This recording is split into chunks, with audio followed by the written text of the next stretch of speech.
अपन अपना पार्ट 6 निपटाएंगे। जो अपन स्टेट की चर्चा कर रहे थे उसमें अपना सब हो गया था, बस एक आखिरी चैप्टर बचा अपना चैप्टर 6, पार्ट 6 का चैप्टर 6 बचा है, जो कि बात करता है अपना सबऑर्डिनेट कोड्स की। कोड्स ये टॉपिक अपना है आर्टिकल 233 से 237 तक। ठीक है, सुप्रीम कोर्ट की बात अपन ने कर ली, हाई कोर्ट की बात अपन ने कर ली। अब अपन उनसे निचले लेवल के जितने भी कोर्ट्स होंगे अपन उनकी बात करेंगे। जब अपन ने हाई कोर्ट देखा था तब अपन ने बोला था कि जो हाई कोर्ट होता है वो हेड ऑफ जुडिशरी होता है हर स्टेट का।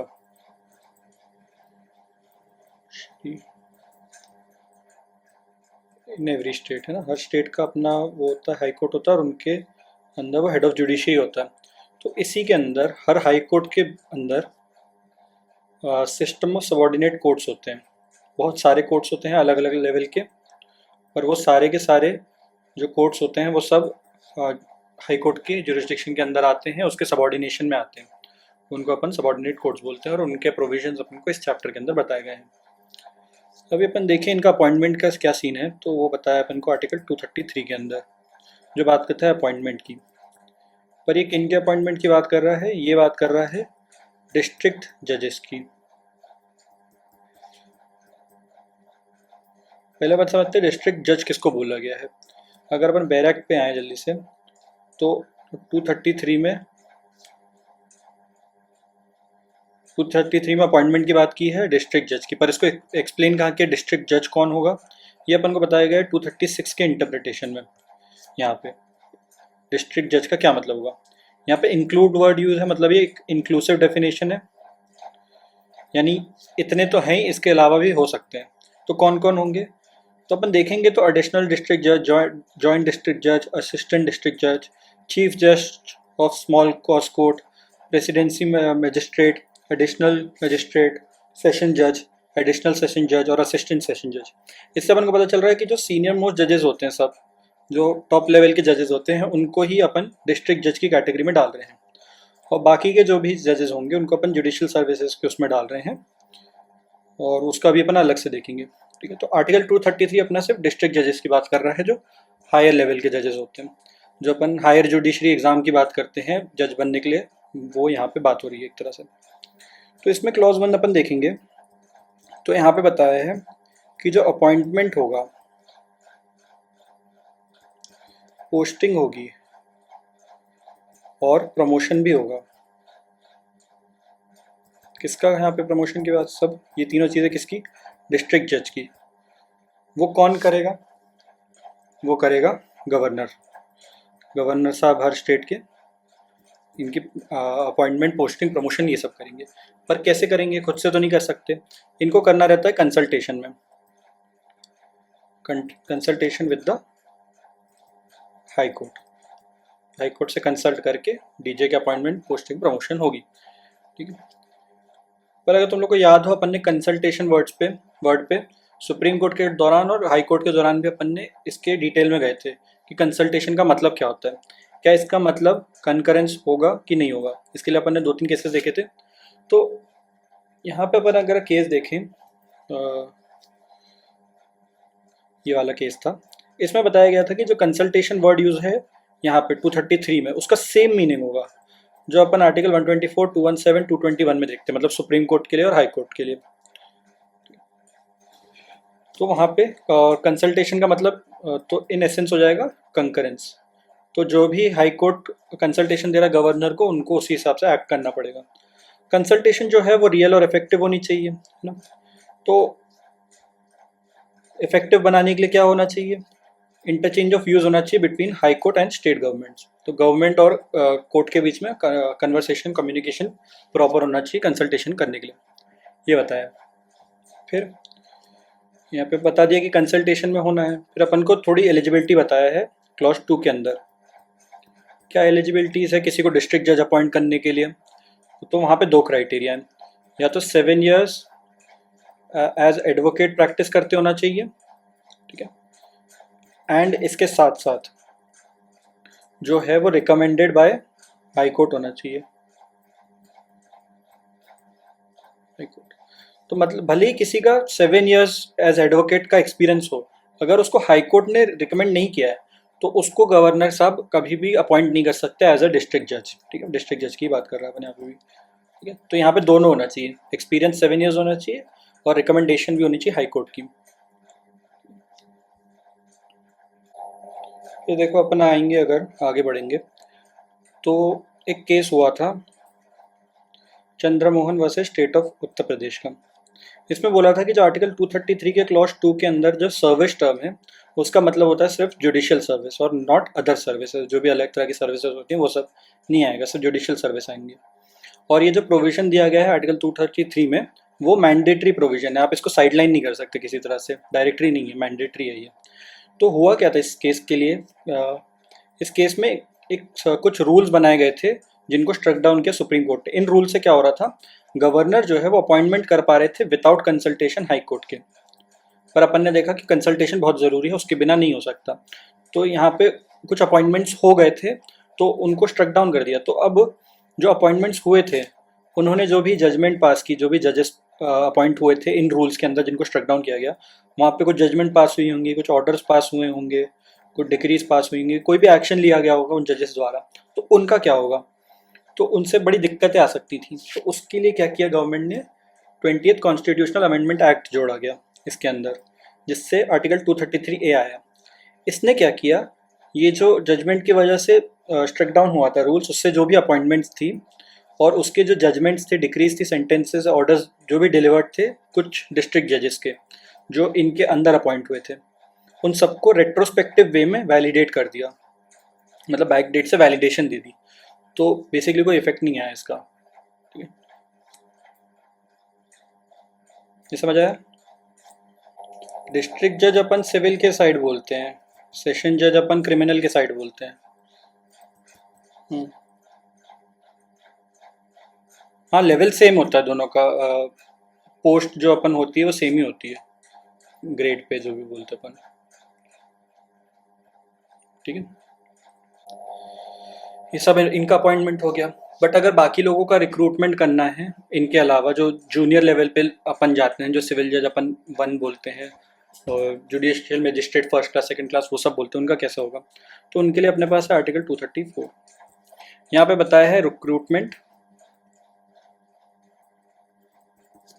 अदर देन डिस्ट्रिक्ट जज।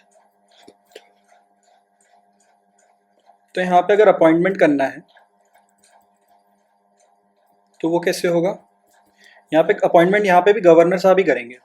ठीक है, बट यहाँ पे कैसे होता है, इसके लिए रूल्स बनाए जाएंगे गवर्नर द्वारा कि कैसे अपॉइंटमेंट होना है अदर ऑफिसर्स का।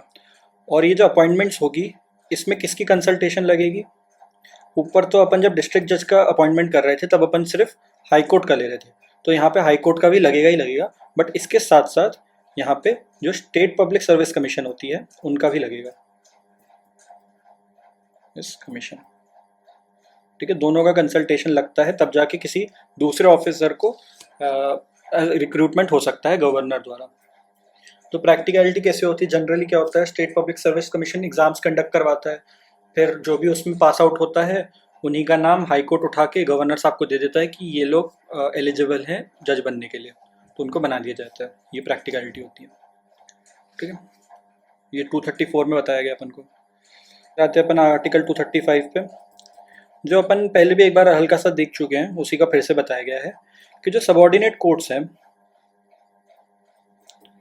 उन पे कंट्रोल किसका रहेगा। तो यहाँ पे जो कंट्रोल रहेगा सबऑर्डिनेट कोर्ट्स पे वो हाई कोर्ट का रहेगा, बट किन किन मैटर्स पे रहेगा, इन रिलेशन टू, सब चीज़ों पे नहीं बताया गया है यहाँ पे। ठीक है, यहाँ पे जो बताया गया है वो बताया गया है पोस्टिंग से रिलेटेड कंट्रोल रहेगा, प्रमोशन से रिलेटेड कंट्रोल रहेगा, अगर लीव ग्रांट करनी है किसी को तो उसके रिलेशन में सब वो कंट्रोल रहेगा हाई कोर्ट के पास। ये बताया था, बट ये जो कंट्रोल है इसको थोड़ा एक्सपैंड किया गया है दूसरे केस में। एक केस था ये वाला जिसमें बताया था कि ये जो आर्टिकल 235 के अंदर जो वो आ रहा है, कंट्रोल आ रहा है, जुरिस्डिक्शन आ रहा है, उसमें डिसिप्लिनरी जुरिस्डिक्शन भी इंक्लूडेड होता है। तो अगर कोई लोअर कोर्ट का जज कोई भी डिसिप्लिनरी एक्शन उसके खिलाफ करना है तो गवर्नमेंट नहीं करेगी, वहाँ पे सिर्फ हाई कोर्ट अलोन कर सकता है, ठीक है, गवर्नमेंट नहीं करेगी वहाँ पे। तो वो लोग इंक्वायरी कर सकते हैं, पनिशमेंट भी दे सकते हैं किसी भी लोअर कोर्ट के जज को, पर डिसमिसल रहेगा और जो रिमूवल रहता है किसी भी जज का वो गवर्नर साहब करेंगे, क्योंकि अपॉइंटमेंट भी वही करते हैं तो रिमूवल का भी काम उनका है। पर इंक्वायरी और पनिशमेंट का काम और प्रोसीडिंग चालू करने का काम, ये सब काम हाई कोर्ट करेगा। तो ये फ़र्क बताया गया है, ठीक है। फिर अपन देखते हैं यहाँ पे जो जुडिशियल सर्विस का जो टर्म यूज़ किया गया है यहाँ पे अपन को कई जगहों पे, जैसे यहाँ पे जो रिक्रूटमेंट बताया गया है अदर देन डिस्ट्रिक्ट जजेस में, तो जुडिशियल सर्विस बताया गया है। तो इसका क्या मतलब होता है? तो इसका मतलब यहाँ पे एक एक्सक्लूसिव डेफिनेशन है, क्योंकि यहाँ पे मीन्स लिखा है जबकि ऊपर इंक्लूड्स लिखा था। इसमें और भी चीज़ें आ सकती है पर इसमें नहीं आती, इसमें जितनी है उतनी आएंगी। Exclusively of person intended to fill the post of district जज and other civil judicial post inferior to the post of district जज। तो इसमें डिस्ट्रिक्ट जज की भी पोस्ट इंक्लूड होगी, पर इसके साथ साथ जो इन्फीरियर पोस्ट है वो सब भी इंक्लूडेड होंगी। मतलब ए तो रहेगा ही, ए का भी आएगा प्लस इन्फीरियर पोस्ट जो भी होंगी, तो सारे जूनियर्स उनके इंक्लूड हो जाएंगे उसमें, ठीक है। फिर अपन ने देखा था आर्टिकल 235 में कि जो कंट्रोल आता है हाई कोर्ट जज का, हाई कोर्ट का, वो इन चीज़ों के रिलेशन में आता है, पोस्टिंग, प्रमोशन या फिर लीव देने के लिए। पर यहाँ पे बताया गया है कि जो और भी चीज़ें होंगी उसके लिए गवर्नर एक्सपैंड करवा सकता है पब्लिक नोटिफिकेशन जारी करके। वो किसी क्लास के लिए भी हो सकता है या फिर क्लासेस ऑफ मजिस्ट्रेट्स के लिए भी हो सकता है, ठीक है, एक स्टेट के अंदर। और इसमें एक्सेप्शंस, मॉडिफिकेशंस, ये सब गवर्नर साहब जारी कर सकते हैं अपने हिसाब से, ठीक है। तो स्टेट के टॉपिक में इतना ही था, यहाँ तक कोई दिक्कत हो तो बताओ। सबऑर्डिनेट कोर्ट्स के टॉपिक में इतना ही था, यहाँ तक कोई दिक्कत नहीं है। आगे आते हैं अपन पार्ट 7, जो कि हटा दिया गया है तो इसको अपन को पढ़ने की जरूरत नहीं है, ठीक है। तो अपन आएंगे अब अपन पार्ट 8 पे, जो बात करता है यूनियन टेरिटरीज की। ये है अपना आर्टिकल 239 से 242 तक, ठीक है। इसमें अपन पूरा पूरा नहीं देखेंगे, अपन हल्का हल्का ओवरव्यू लेंगे कि यूनियन टेरिटरी और स्टेट में क्या फ़र्क है, काइंड ऑफ वो देखेंगे अपन। और जो अपन जब प्रेसिडेंट का इलेक्शन देख रहे थे तो अपन ने देखा था कि कुछ यूनियन टेरिटरीज हैं जिनको पार्शियल स्टेटहुड मिला हुआ है, मतलब पूरी तरह से स्टेट नहीं है पर वो स्टेट की तरह कुछ कुछ फंक्शंस करते हैं। तो अपन उनके बारे में थोड़े से प्रोविजन देखेंगे। तो अपन पहले एक जनरल प्रोविजन देखते हैं कि यूनियन टेरिटरी क्या कैसे काम करती है। तो उसके लिए अपन को आर्टिकल 239 में बताया है कि जो एडमिनिस्ट्रेशन होगा यूनियन टेरिटरीज का वो कैसे होगा। तो अपन को पता है कि प्रेसिडेंट के थ्रू कोई अपॉइंट होता है, तो वो यहीं पे दिया गया है अपन को क्लॉज 1 के अंदर कि जो एडमिनिस्ट्रेशन है, एडमिनिस्ट्रेशन वो करा जाएगा प्रेसिडेंट द्वारा, मतलब प्रेसिडेंट के अंडर रहते हैं यूनियन टेरिटरीज, है ना। और इन जो प्रेसिडेंट साहब हैं वो एक पर्सन को अपॉइंट कर सकते हैं एज एडमिनिस्ट्रेटर, एज एडमिनिस्ट्रेटर किसी को भी अपॉइंट कर सकते हैं इस डेजिग्नेशन पे, ताकि वो उनकी जगह उस यूनियन टेरिटरी को एडमिनिस्टर कर पाए। बट जो अपॉइंटमेंट होगा, जो रूल वो पावर्स होंगी वो सब्जेक्ट टू रहेंगी any law made by parliament. तो करेंगे तो प्रेसिडेंट साहब ही, बट वो थोड़ा कंट्रोल्ड रहेगा by parliament, sorry by parliament. ये अपन को क्लॉज 1 में डिक्लेयर कर दिया।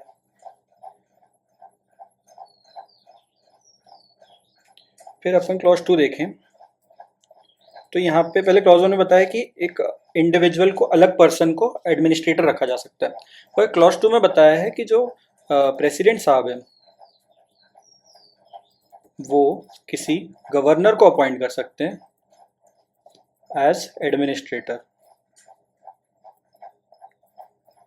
किसके लिए? गवर्नर क्या होता है? गवर्नर होता है किसी स्टेट के लिए, है ना। तो यहाँ पे प्रेसिडेंट साहब को पावर है कि गवर्नर साहब को एडमिनिस्ट्रेटर बना सकते हैं किसी भी ऐसी यूनियन टेरिटरी के लिए जो इस स्टेट के एडजॉइनिंग में हो,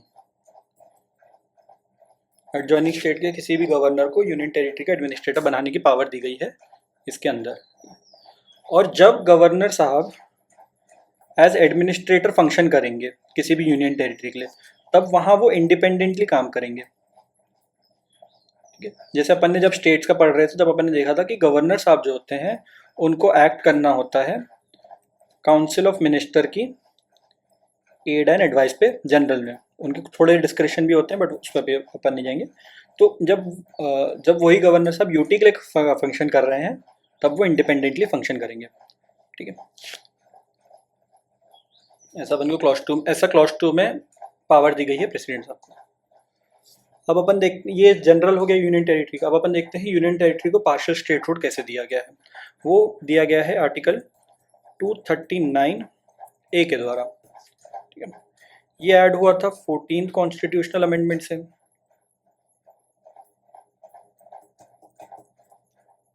अमेंडमेंट, इसमें क्या हुआ है, जो क्लॉज 1 ऐड हुआ है, क्लॉज 1S में ये एम्पावर कर रहा है किसको, पार्लियामेंट को, कि वो लॉ बना के जो यूनियन टेरिटरी ऑफ पौंडीचेरी है, अभी करेंटली सिर्फ पौंडीचेरी के लिए अप्लाई हो रहा है ये, क्या क्या क्या एम्पावर कर रहा है पार्लियामेंट को बनाने के लिए। या तो वो एक लेजिस्लेटिव बॉडी बना सकते हैं। ठीक है, लेजिस्लेटिव बॉडी कैसी होगी, इसमें नॉमिनेटेड मेंबर्स की बॉडी भी हो सकती है। नॉमिनेटेड मेंबर्स मतलब जिसको अपन डायरेक्टली इलेक्ट नहीं करते ना, वैसे मेंबर्स की भी हो सकती है, या फिर इलेक्टेड मेंबर्स की भी हो सकती है कि वहाँ पे इलेक्शन करवा के मेंबर्स आ रहे हो कोई भी असेंबली के अंदर, किसी भी बॉडी के अंदर, लेजिस्लेटिव बॉडी के अंदर। ठीक है, पार्टली नॉमिनेटेड हो सकता है कि थोड़े इसके हों थोड़े इसके हों, या फिर पूरे नॉमिनेटेड हों या फिर पूरे इलेक्टेड मेंबर्स हो। ऐसी पूरी फ्रीडम उनको दी गई है। एक तो लेजिस्लेटिव बॉडी बना सकते हैं यूनियन टेरिटरी के लिए, और इसके साथ साथ काउंसिल ऑफ मिनिस्टर्स के प्रोविजंस वो दे सकते हैं कि कैसे बनेगा काउंसिल ऑफ मिनिस्टर, है ना। और उनका जो कॉन्स्टिट्यूशन होगा कि कैसे बनना चाहिए, और उनके पावर्स क्या होंगे, और उनके फंक्शंस क्या होंगे लेजिस्लेटिव बॉडी के और काउंसिल ऑफ मिनिस्टर्स जो भी बनाए जाएंगे, तो उनको भी उसी के अंदर स्पेसिफाई कर दिया जाएगा। जो भी लॉ के अंदर बनाया जाएगा, ये बॉडी बनाई जाएगी या फिर मिनिस्टर बनाए जाएंगे, उसी लॉ के अंदर ये भी स्पेसिफाई कर दिया जाएगा कि कैसे बनना है, क्या पावर्स होंगी, क्या फंक्शन होंगे। तो पूरा फ्रीडम पार्लियामेंट को दिया गया है। पर ये जो भी लॉ बनाया जाएगा, अगर उसमें कॉन्स्टिट्यूशनल अमेंडमेंट भी हो रहा है, तो क्लॉज 2 अपन को बता रहा है कि भले ही इसकी वजह से इस 239 के अंदर कोई भी लॉ बन रहा है, 239A के अंदर कोई भी लॉ बन रहा है, उससे अगर कॉन्स्टिट्यूशन अमेंड हो रहा है, तो वो आर्टिकल 368 के लिए अपन उसको अमेंडमेंट नहीं मानेंगे, नॉट अमेंडमेंट। ठीक है, तो यहाँ पे वो लेंदी प्रोसेस नहीं लगता है, यहाँ पे सिंपल मेजोरिटी से हो सकता है। तो यहाँ पे अभी के लिए सिर्फ पौंडीचेरी है, पहले और भी थे, इनको धीरे धीरे अमेंडमेंट कर कर कर निकाल दिया गया है, जिनको सबको सब्सटीट्यूट कर दिया गया है धीरे धीरे करके। बट यहाँ पे इंटरेस्टिंग बात ये है कि जो 239A का अपन ने प्रोविजन देखा जो पौंडीचेरी पे लग रहा है, वो जो जम्मू कश्मीर रीऑर्गेनाइजेशन एक्ट आया था 2019 का, उस पर भी सिमिलरली अप्लाई करेगा। मतलब जो सेम पावर पौंडीचेरी के लिए दी गई है पार्लियामेंट को, वही same power union territory of Jammu and Kashmir के लिए भी लग जाएगी, ऐसा बताया गया है। ठीक है, फिर अपन ने देखा कि अब इनके अंदर पौंडीचेरी, करेंटली तो सिर्फ पौंडीचेरी के अंदर लेजिस्लेटिव असेंबली है ना। एक सेकंड,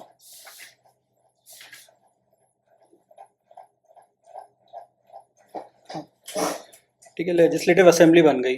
तो अपन ने जब स्टेट्स और पार्लियामेंट देख रहे थे, तो तब अपन ने देखा था कि ऑर्डिनेंस प्रोमलगेट करने की पावर होती है, तो वही सेम टू सेम पावर यहाँ पे भी मिलती है 239B के अंदर एडमिनिस्ट्रेटर को, पौंडीचेरी के एडमिनिस्ट्रेटर करते हैं। काफ़ी सिमिलर पावर्स हैं, है ना। तो क्या क्या वो अपन ने ऑर्डिनेंस का क्या प्रोसीजर देखा था कि जब लेजिस्लेटिव बॉडी, जो लेजिस्लेचर है वो सेशन में नहीं है, तब उनको ज़रूरत लग रही है तो एडमिनिस्ट्रेटर साहब कोई भी ऑर्डिनेंस प्रोमलगेट कर सकते हैं, बट ये यहाँ पे उनको परमिशन लेना मस्ट है, ठीक है, कंपलसरी हर उसमें कंपलसरी। किसकी परमिशन लगेगी यहाँ पे? प्रेसिडेंट साहब की, क्योंकि वो उनके बिहाफ में एक्ट कर रहे होते हैं, तो यहाँ पे प्रेसिडेंट की परमिशन कंपलसरी है, ठीक है। अगर लेजिस्लेचर जो है वो डिसॉल्व हुआ है या फिर सस्पेंड हो गया है तो तब नहीं कर सकते, तब भी उन पर रिस्ट्रिक्शन है, क्योंकि तब प्रेसिडेंट साहब टेक ओवर कर लेते हैं एक तरह से पूरे फंक्शन।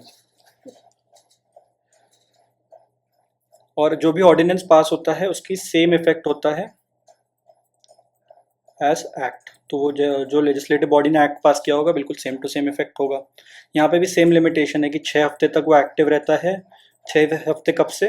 रीसिटिंग से, वापस जब लेजिस्लेचर आके बैठेगा तब से 6 हफ्ते तक एक्टिव रहता है, और उसको कभी भी विड्रॉ कर सकते हैं एडमिनिस्ट्रेटर साहब जब उनको ठीक लगे।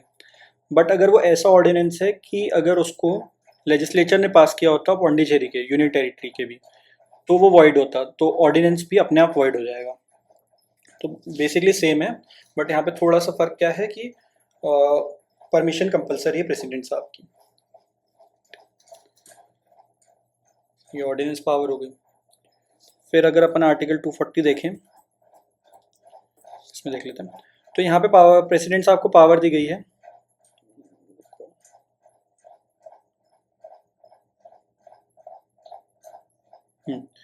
प्रेसिडेंट साहब को पावर दी गई है कि वो पीस के या फिर प्रोग्रेस के या फिर गुड गवर्नमेंट के लिए रेगुलेट कर सकते हैं किसी भी यूनियन टेरिटरी को। कौन सी यूनियन टेरिटरी को यहाँ पे लिस्ट करी गई हुई है, ठीक है, सिर्फ 4 ही। पर यहाँ पे दिया गया प्रोवाइजो में कि जो पौंडीचेरी है वहाँ पे अगर लेजिस्लेचर बन गया है ना, 239A के अंदर जो भी अपन ने पढ़ा, अगर लेजिस्लेचर बन गया है तब वो उसके लिए नहीं बना सकते, ठीक है। जैसे ही फर्स्ट मीटिंग लेजिस्लेचर की चालू होती है तब से वो ये रेगुलेशंस नहीं बना सकते। पर इसके अंदर एक और प्रोवाइजो दिया गया है। एक और प्रोवाइजो क्या है कि जब अगर वो लेजिस्लेटिव बॉडी जो है या तो वो डिसॉल्व हो गई है या फिर वो ढंग से फंक्शन नहीं कर रही है और इसकी वजह से उसको सस्पेंड कर दिया गया है, तो जब तक ये सस्पेंशन चालू है या फिर डिसॉल्व है जब तक लेजिस्लेचर, तब वो वापस से उसके लिए रेगुलेशंस बना सकते हैं पीस, प्रोग्रेस और गुड गवर्नेंस के लिए यूनियन टेरिटरी का, ठीक है। और यहाँ पे जो भी रेगुलेशंस आर्टिकल क्लॉज 1 के अंदर जो भी रेगुलेशंस बनेंगे उसका जो है सेम फोर्स एंड इफेक्ट होगा। कैसा same force and effect? As act of parliament, ठीक है। ये कहाँ बताया गया? ये इसके इसी आर्टिकल के क्लॉज 2 में बताया गया अपन को, यहाँ पे as an act of parliament, ये है। फिर अपन देखते हैं, अभी अपन पौंडीचेरी की बात कर रहे थे, पर अपन को पता है कि जो दिल्ली है, जो national capital territory of Delhi है, उसको भी पार्शियल स्टेटहुड मिला है। उसको थोड़ा अलग से मिला है, उसको थोड़ी ज़्यादा पावर्स मिली गई है, इसलिए उसको अपन अलग से पढ़ते हैं। उसका बताया गया है अपन को आर्टिकल 239AA के अंदर। ये जो है ये आया था 69th कॉन्स्टिट्यूशनल अमेंडमेंट से।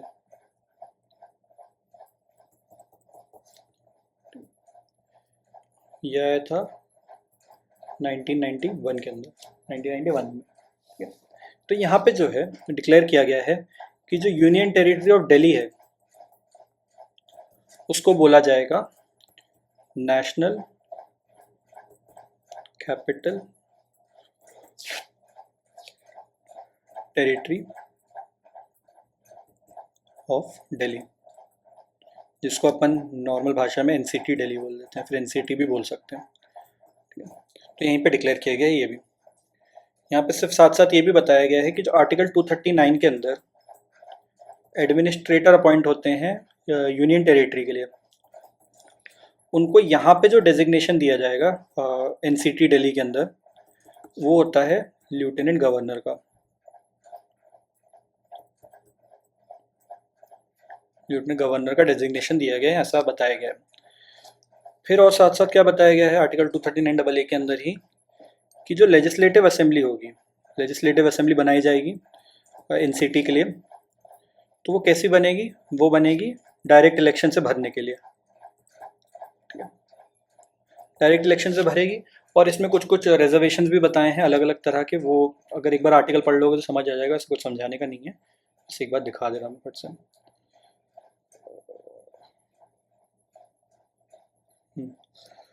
देखो डायरेक्ट इलेक्शन से भरेगी, रिजर्व करे जाएंगे शेड्यूल कास्ट के लिए, वुमेन के लिए भी करनी है, और अलग अलग तरह के रिजर्वेशन बताए गए हैं, ठीक है इसी के अंदर। फिर जो है यहाँ पे चीफ मिनिस्टर के लिए भी प्रोविज़न बताया गया है कि दिल्ली का एक एनसीटी का एक चीफ मिनिस्टर होगा, बट इनका जो अपॉइंटमेंट होगा ये गवर्नर साहब नहीं करेंगे। गवर्नर मतलब यहाँ तो गवर्नर नहीं होते, यहाँ पे एडमिनिस्ट्रेटर होते हैं, जो होते हैं लेफ्टिनेंट गवर्नर, ये नहीं करेंगे। यहाँ पे सीएम का जो अपॉइंटमेंट होता है वो करते हैं प्रेसिडेंट साहब, ठीक है। और इसके साथ साथ काउंसिल ऑफ मिनिस्टर्स जो अपॉइंट होते हैं इनकी एडवाइस पे, इनकी चॉइस पे, उनको भी अपॉइंटमेंट प्रेसिडेंट साहब ही करेंगे। चीफ मिनिस्टर की एडवाइस पे प्रेसिडेंट साहब ही काउंसिल ऑफ मिनिस्टर्स का भी करेंगे, ठीक है। पर जो काउंसिल ऑफ मिनिस्टर्स है, जब अपन ने पार्लियामेंट और स्टेट लेजिस्लेचर पढ़ा था तब अपन ने देखा था कि काउंसिल ऑफ मिनिस्टर का जो मैक्सिमम नंबर होता है वो होता है 15% ऑफ टोटल मेंबर्स। उस असेंबली में जितने भी हैं उसके टोटल मेंबर्स के 15% काउंसिल ऑफ मिनिस्टर में बैठ सकते हैं। पर दिल्ली के लिए अलग है, दिल्ली में कितना है, दिल्ली के लिए है 10%। 10% of total members council of minister का हिस्सा बन सकते हैं। बाकी चीज़ें सेम है। जो लेजिस्लेटिव जो काउंसिल ऑफ मिनिस्टर्स हैं वो कलेक्टिवली रिस्पॉन्सिबल रहेंगे। कलेक्टिव रिस्पॉन्सिबिलिटी अपन ने डिटेल में कर चुके हैं 2 बार। कलेक्टिवली रिस्पॉन्सिबल होंगी किसके सामने होगी, लेजिस्लेटिव असेंबली के लिए।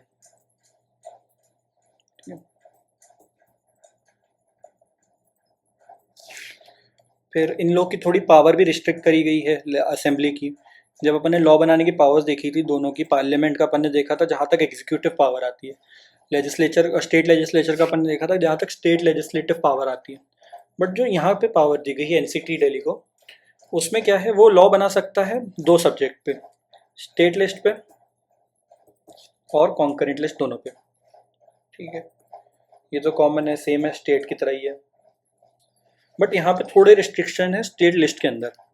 इसमें जो है बहुत सारी एंट्रीज होती हैं लिस्ट के अंदर, तो वहाँ पे जो एंट्री 1 है, एंट्री 2 है और एंट्री 18 है, इन तीनों पे वो लॉज नहीं बना सकते, ठीक है। ये क्या क्या होते हैं, 1 बात करता है पब्लिक ऑर्डर की, 2 बात करता है पुलिस से रिलेटेड, और 18 बात करता है लैंड रिलेटेड प्रोविजंस की, ठीक है।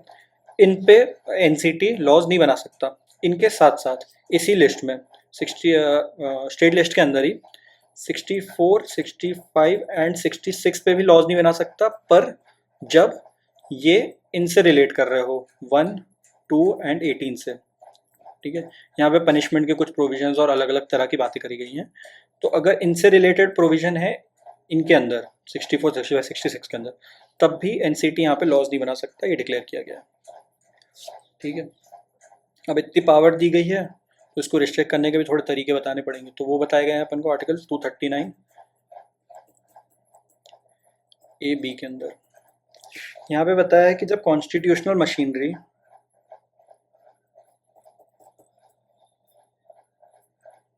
फेल कर जाती है तो क्या होगा, ठीक है। ये दिल्ली के लिए ही है, एनसीटी के लिए ही है, सिर्फ प्रोविजन है। तो यहाँ पे बताया गया है कि क्लॉज 1 के अंदर कि जब प्रेसिडेंट साहब को लगे कि 2 तरह से प्रेसिडेंट साहब को या तो एक रिपोर्ट आ सकती है, रिपोर्ट किसकी आएगी, लेफ्टिनेंट गवर्नर की, एलजी लिख रहा हूँ उसके लिए, या फिर अदरवाइज मतलब खुद से भी वो डिसाइड कर सकते हैं, बेसिकली सुओ मोटो या फिर कोई और भी तरीका हो सकता है। तो उनको लग रहा है कि ऐसी सिचुएशन आई है कि जो एडमिनिस्ट्रेशन है इसका, एनसीटी दिल्ली का, वो कैरी ऑन नहीं हो सकता,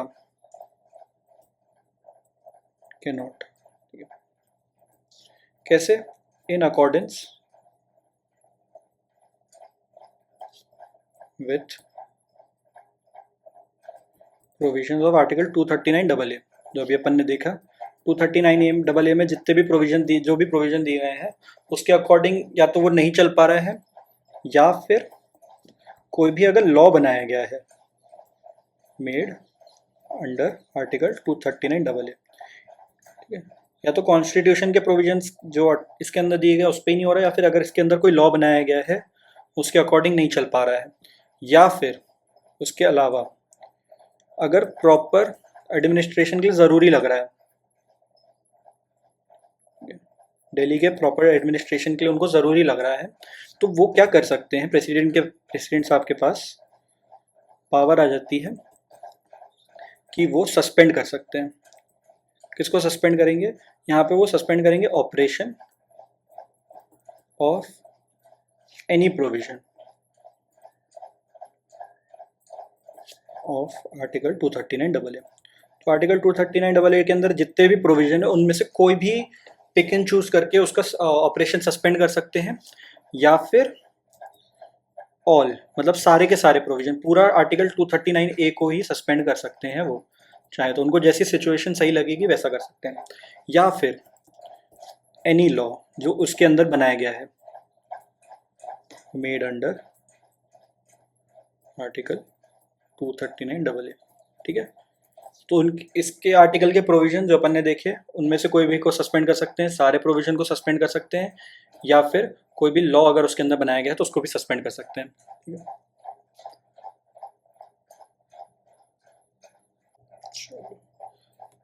एक आखिरी आर्टिकल बचा अपना, आर्टिकल 241 जो बात करता है high courts of union territories. तो अपन जब हाई कोर्ट देख रहे थे तब अपन ने देखा था कि जो स्टेट के हाई कोर्ट्स होते हैं उन्हीं की पावर को या तो इंक्लूड किया जा सकता है या फिर एक्सक्लूड किया जा सकता है। यहाँ पे बताया जा रहा है कि डेडिकेटेड कोर्ट्स हो सकते हैं किसी यूनियन टेरिटरी के लिए। तो अगर अपन इसका क्लॉज 1 देखें तो यहाँ पे पार्लियामेंट की पावर आती है क्या करने की, या तो वो कॉन्स्टिट्यूट कर सकता है कि एक नया हाई कोर्ट ही बना दे, है ना, किसी यूनियन टेरिटरी के लिए, किसी यूनियन टेरिटरी के लिए कोई भी एक हाई कोर्ट बना सकता है, या फिर कोई भी कोर्ट है एनी कोर्ट उसको डिक्लेयर कर दे कि अब ये हाई कोर्ट है, उस यूनियन टेरिटरी के लिए ये हाई कोर्ट है। तो वहाँ पे कोई भी कोर्ट फंक्शन कर रहा है उसको डिक्लेयर करने की भी पावर है उसके पास। ठीक है, तो किन पर्पस के लिए, ऑल पर्पसेस के लिए भी हो सकता है या फिर एनी पर्पस के लिए भी हो सकता है, पर कैसे पर्पस, इस कॉन्स्टिट्यूशन के अंदर जो भी पर्पस दिए गए हैं उन सब के लिए। तो जो अपन ने पार्ट 6 में चैप्टर 5 पढ़ा था पूरा जो हाई कोर्ट का, उनमें से कोई भी पर्पसेस हो सकते हैं। फिर क्लॉज 2 में बताया है कि क्लॉज 1 में जो भी हाई कोर्ट बन रहा है या तो कंस्टिट्यूट हो रहा है, नया बनाया जा रहा है, या फिर किसी को डिक्लेयर किया जा रहा है हाई कोर्ट, तो उस पर क्या होगा, उस पर जो अपन ने चैप्टर 5 ऑफ पार्ट 6 अभी करके आए हैं अपन, उसके सारे के सारे प्रोविजंस इस पे लग जाएंगे, शैल अप्लाई। ठीक है, पर ज़रूरी नहीं है पूरी तरह से लगे, ये होंगे सब्जेक्ट टू सच मॉडिफिकेशंस भी हो सकते हैं या फिर एक्सेप्शंस भी हो सकते हैं, बट ये मॉडिफिकेशन सब्जेक्ट एक्सेप्शंस कौन बताएगा, तो पार्लियामेंट लॉ बना के बताएगी। ठीक है, तो जिस लॉ के द्वारा या तो वो डिक्लेयर कर रहे हैं या तो वो कंस्टिट्यूट कर रहे हैं तो उसी में वो लोग मेंशन कर देंगे साथ में, अगर कोई मॉडिफिकेशन या फिर कोई एक्सेप्शन लगाना है चैप्टर 5 ऑफ पार्ट 6 का जो भी अपन पढ़ के आए।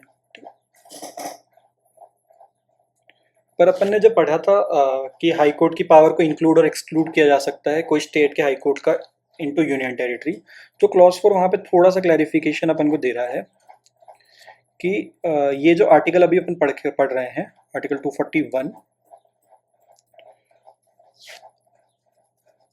ये डेरोगेट नहीं कर रहा, मतलब ये किसी तरह से एक लिमिट नहीं कर रहा है, लिमिट नहीं कर रहा है या फिर कंट्रोल नहीं कर रहा है किसको, पार्लियामेंट की पावर को।